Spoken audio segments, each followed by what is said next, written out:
There's no feeling more intense than starting over. If you deleted your homework the day before it was due, as I have, or if you left your wallet at home and you have to go back after spending an hour in the commute. If you won some money at the casino and then put all your winnings on red but it came up black. If you got your best shirt dry cleaned before a wedding and then immediately dropped food on it. If you won an argument with a friend and then later discovered that they just returned to their original view. Starting over is harder than starting up. If you're not ready for that, like if you've already had a bad day, then what you're about to go through might be too much. Feel free to go away and come back. I'll be here.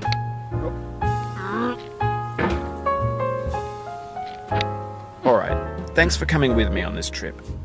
I'll understand if you have to take a break at any point. Just find a safe place to stop and quit the game. And don't worry, I'll save your progress, always, even your mistakes. This game is a homage to a free game that came out in 2002, titled Sexy Hiking. The author of that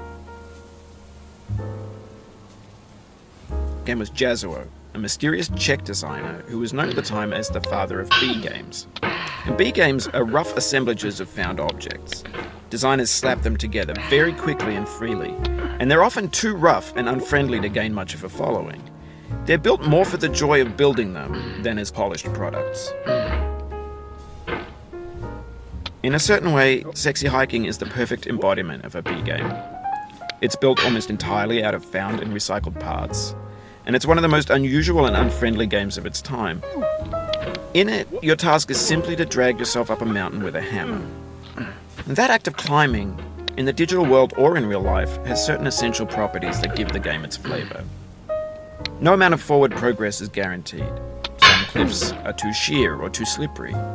And the player is constantly, unremittingly in danger of falling and losing everything. Anyway, when you start Sexy Hiking, you're standing next to this dead tree that blocks the way to the entire rest of the game. It might take you an hour to get over that tree, and a lot of people never got past it. You prod and you poke at it, exploring the limits of your reach and your strength, trying to find a way up and over. And there's a sense of truth in that lack of compromise. Most obstacles in video game worlds are fake. You can be completely confident in your ability to get through them once you have the correct method or the correct equipment or just by spending enough time. In that sense, every pixelated obstacle in Sexy Hiking is real. The obstacles in Sexy Hiking are unyielding, and that makes the game uniquely frustrating. But I'm not sure Jazuo intended to make a frustrating game. The frustration is just essential to the act of climbing, and it's authentic to the process of building a game about climbing. A funny thing happened to me as I was building this mountain.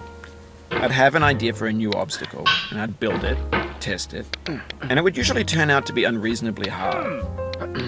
But I couldn't bring myself to make it easier. It already felt like my inability to get past the new obstacle was my fault, as a player rather than as a builder. Imaginary mountains build themselves from our efforts to climb them, and it's our repeated attempts to reach the summit that turns those mountains into something real.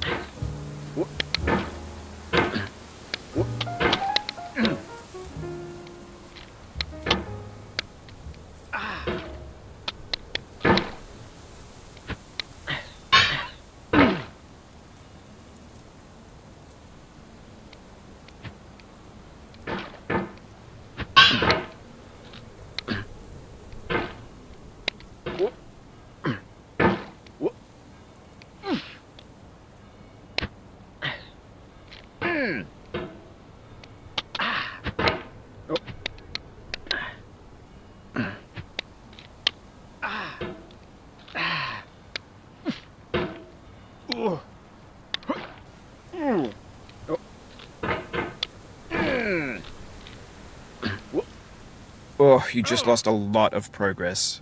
That's a deep frustration, a real punch in the gut.